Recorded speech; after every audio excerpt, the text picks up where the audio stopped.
It's a skills-based program. It's not a project-based program. You're learning the skills to bring those ideas to life. As long as they don't back down to a challenge and they have that passion and they want to learn and they're curious. Welcome to Placer Review. Today we have another spotlight interview for you with Michael and Rebecca of Metal Arts Academy. This is going to be an exciting interview. There's going to be heart shown, tradesmanship, and wow, lots of skills working with metal and creating jewelry. Let's dive right in.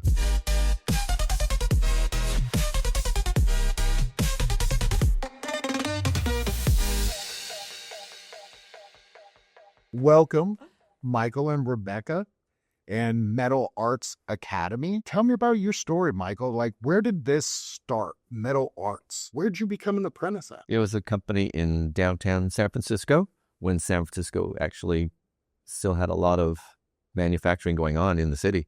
Yeah. It was Van Cranist Incorporated. We were at 657 Mission Street, so right there between 3rd and New Montgomery. We created die-struck, hand-carved and chased jewelry. So that part of the industry was already being, was kind of being phased out because of new technology. So the type of jewelry that we created was pretty much one of a kind. Being an apprentice at this factory, I was lucky enough to be able to learn. It was a full machine shop. We made our own dies. We made our tools. We hand set everything. Everything was hand done. As an apprentice, I had to make my own hammers, make my own tools, chasing tools. Since I was the youngest one there, I think the whole time I was there, I was always the apprentice, and it was about 6 years in total. I was there for a while. I left for a while to take care of my father and then went back and to work there again because that's where I needed to be. People don't understand anymore that all those skills I learned from making the tools to setting diamonds all fit together as becoming a goldsmith. The Metal Arts Academy we started, I think, was sort of a turning point was in 2014. I ended up with a little extended stay in the hospital. At that time, I had been making jewelry or in the jewelry business for over 30 years. And I had never really sat and apprenticed anybody. I mean, I've shown people things, but I've never apprenticed anybody. And I just felt like it was time for me to share the knowledge that I have and to carry on the whole idea of making handmade jewelry and the legacy of the company that I worked for. I went through my apprenticeship there, but as the system used to go, you'd be an apprentice and a journeyman and then considered a master over 7 years. So after leaving the company, I worked for a couple of different stores doing custom work. And then in 1999, went out on my own and started my own custom jewelry business, mostly wholesale for gem dealers and other jewelry stores, designing and creating pieces in my own studio at home. In 2014 is when the break happened.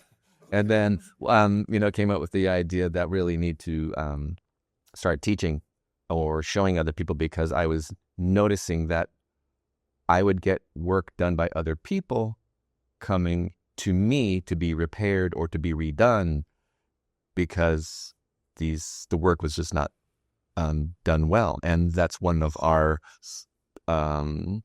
important points about what we teach is a high standard in your own work, right? There is a certain standard that should be met when it comes to fine jewelry. And that's what we teach. In other countries, there are many different ways that they go about calling yourself a goldsmith. You have to go through an apprenticeship. You have to go through a journeymanship before you can call yourself a goldsmith.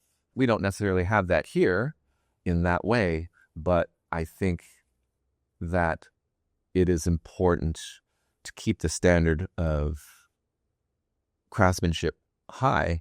You need to go through those steps. That's kind of our mission to reintroduce that idea. And if someone's not wanting to particularly focus on fine jewelry, it still means that they have their skills that they've learned during the program, and they have that high standard, whether or not they're making craft jewelry or costume type jewelry or fine jewelry. Hopefully, our students, when graduating, will go out there having a high standard and educate the public also, whoever they meet, that it can be done better. Our core value idea is that there is a value in something being handmade by traditional crafts people based on the education that they have or practice that they have. Like my legacy before me, right? I'm a descendant from all these other jewelers who came from Europe, started manufacturing companies in San Francisco. They trained people in the old Europe in that way, and they distributed out and started new businesses. And one of them happened to be Van Cranist, which is a direct descendant from Shreve and Company and the Granite Brothers Company, which were the original manufacturers in San Francisco. We don't use a lot of new equipment. I kind of have a penchant for finding the oldest tools I can find to use and what I do based on my own experiences. And if I can't find them, if it's a certain type of punch or a certain type of something that I want, I can make it because of my education as an apprentice. We're not in the high-tech jewelry industry. I know that the industry is changing and it always will. That's why that type of jewelry manufacture went obsolete is because of new technologies. Like I said before, there is value in something being done by hand, something that comes from somebody's head onto a piece of paper and then brought to life by using your hands. Yes. Whether it's jewelry, cabinetry, chair making. I did a chair making workshop, but I got to learn how to make a chair by hand, which was fantastic. It was something I'd never done before. But there's just so much joy in doing it and the value in doing that. I think there are people out there who recognize that. Our ideal customer is someone who doesn't back down to a challenge. This is something that I've made a few pieces early on in our relationship. It was hard. And I said, oh yeah, that was fun. And I never did it again. Not because I didn't want to, but I had other things going on.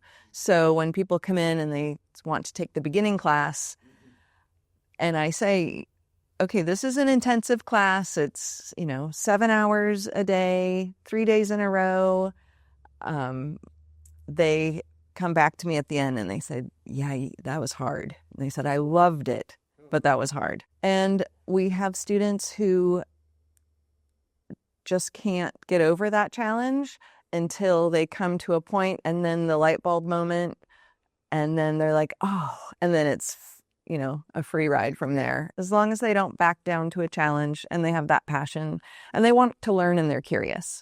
We have an incredible community of students that have become our friends. And they've started their own little communities too. If we have people who come back and they keep in touch, and when we offer a new class, they come and take it together. They say, hey, do we have room? Everybody, all of a sudden, all 5 of them will call or sign up for a class as soon as they see a new class pop up. And they keep in communication. And we've had classes where we had 6 apprentices and they started their own little blog together. Others that come in who have never done this before at all, absolutely no experience at all, but they just have a curiosity and they think they want to do this.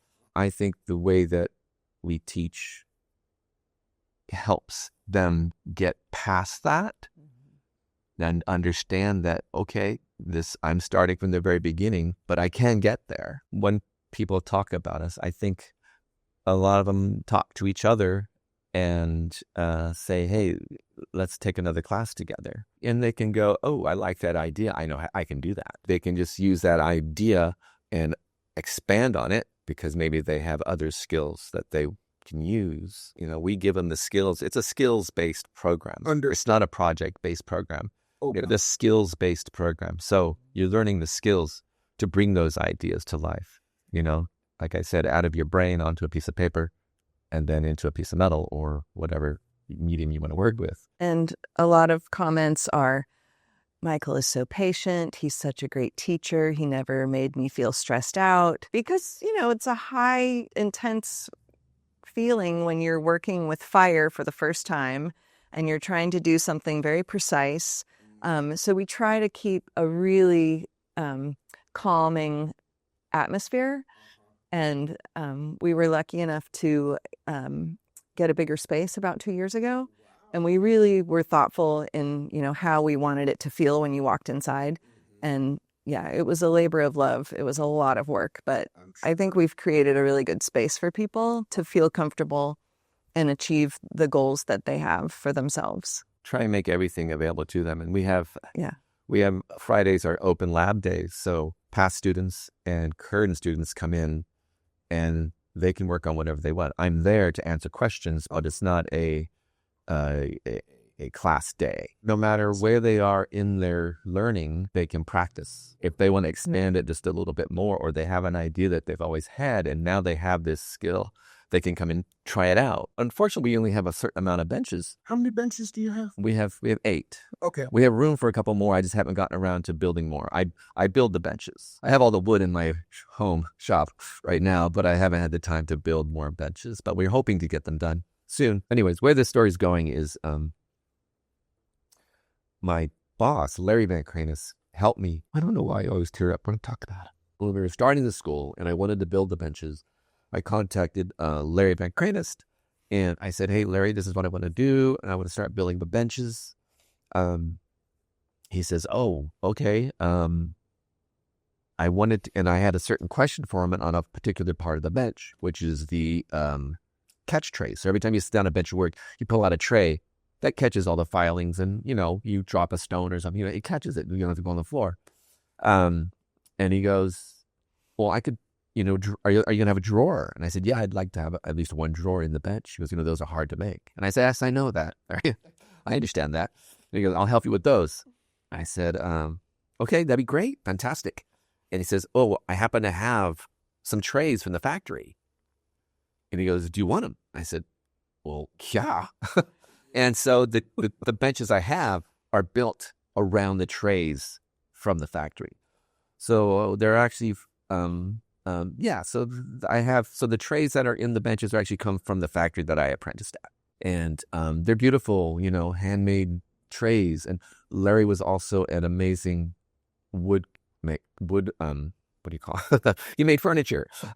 He was also an amazing furniture maker, very skilled furniture maker. And so now so I had the classroom area and I have my own little shop and I have 2 benches that were built by him. I always tell my kids, I'm a master of a dying art. So, and bringing Larry into the conversation is important because he was my mentor. He was my teacher, along with everybody else in the factory who I worked on. He obviously saw something in me to keep me there.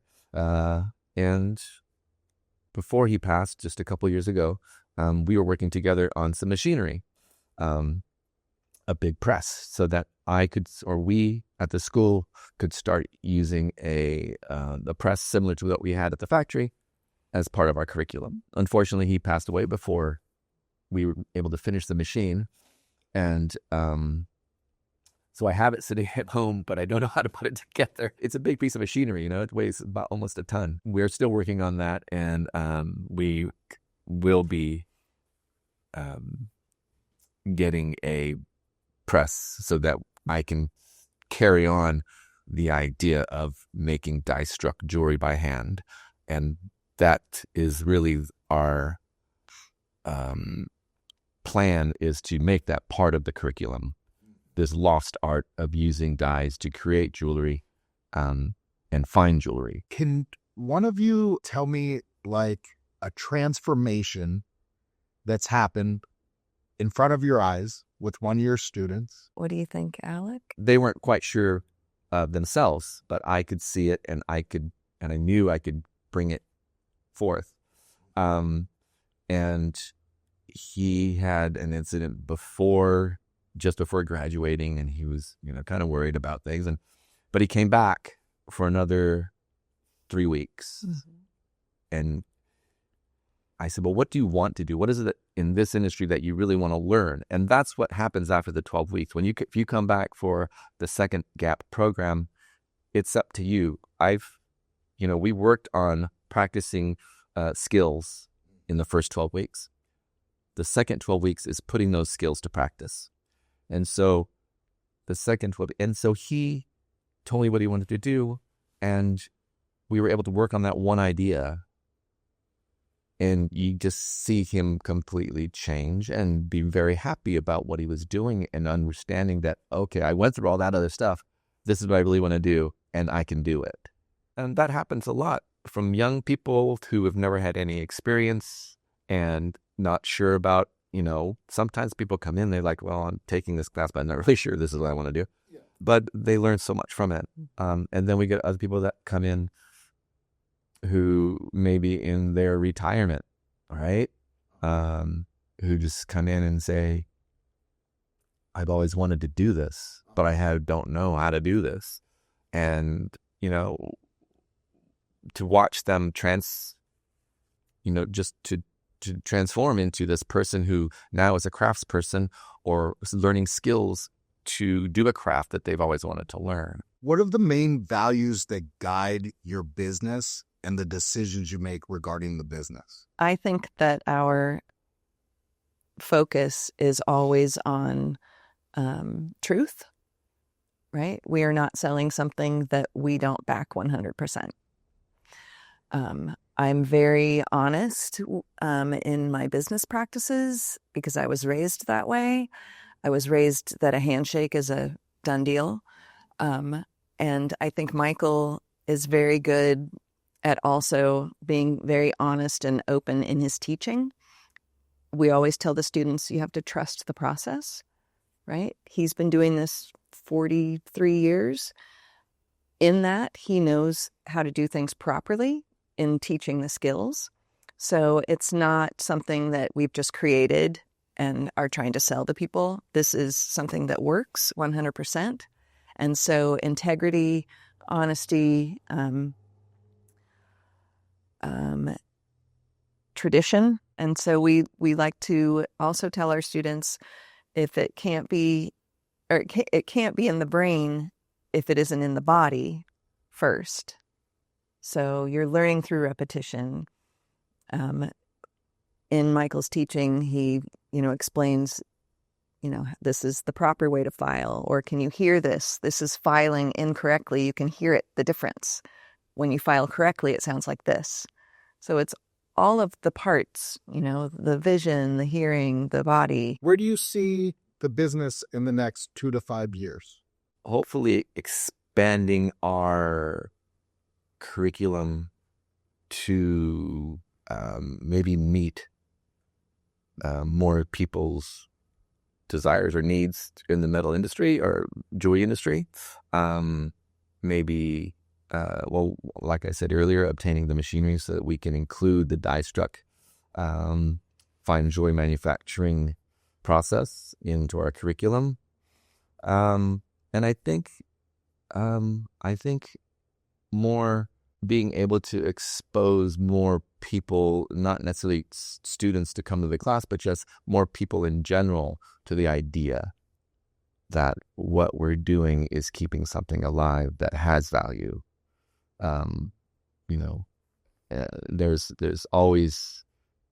There always should be value added in handmade design, no matter what it is. And I think our future of our business would be to keep that going and expand it by, opening it up to more ideas. And we have other instructors because we are a Metal Arts Academy, so we encompass coppersmithing, pewtersmithing, chasing and repoussé, anti-clastic raising. We try to offer a lot more than just jewelry fabrication and stone setting because not everyone wants to work on such a small scale. So this past year, we've had a couple of new classes with new instructors, and that's been really wonderful because it brings in a whole nother set of students that are interested in sculpture or vessel raising. We also believe that all those different classes that we have, vessel raising and repoussé and chasing, other metal forming classes, they all work together. We encourage all of our apprentices to take those classes too, and they get those classes either free or at a discount, depending on the class, because they're important just to keep your brain on the idea and seeing how all these things are connected. What's your relationship with social media? I was born 100 years too late. I really am. my whole brain just is a hard time working with that. Not that I don't want to. It's just not my skill set. If you come to our shop, you'll see there's a wall and a glass windows and doors, and everything on one side is what I do, which is the classroom and the shop. Everything on the other side is Rebecca's domain. So I do struggle with it. I was a performer for many years. So the being in front of people is okay, but I'm also very private. So I really have to, decide on how much of us do we put in the post. I really try to make it just about the students and the class. So yeah, it's something I'm working on. Yeah. But I know that we have to get our story out there. Last question is, what legacy are you trying to leave? The continuation of this lineage that I am part of, hopefully, to carry that on through the students. Some students may not choose this as a career, or, they're not lucky enough to find that career. I was very fortunate in being able to find my path in my career, which is hard to do these days. But I think the legacy is that it's still possible to do that, to do something you love to do.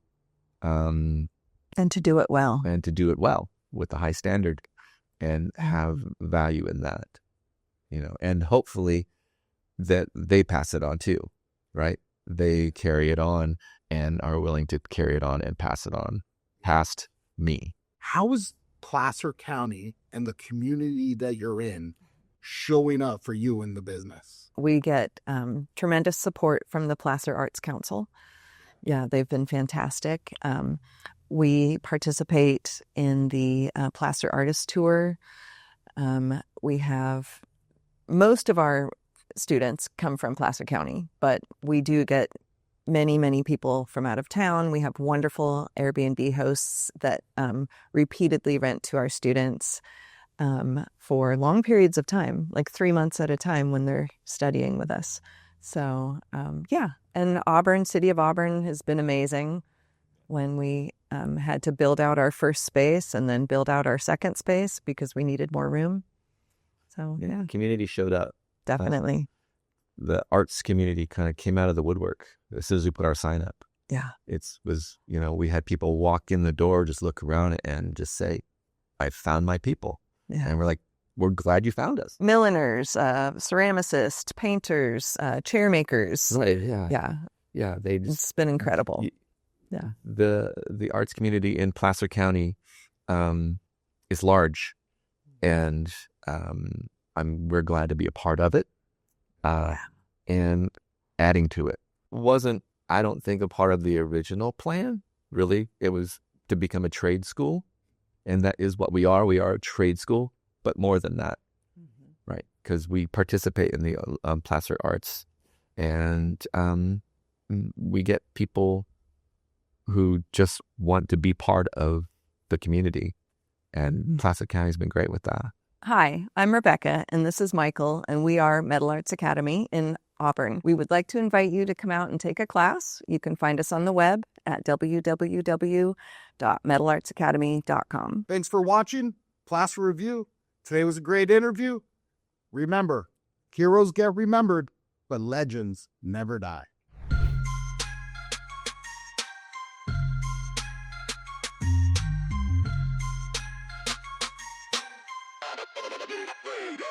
Wait.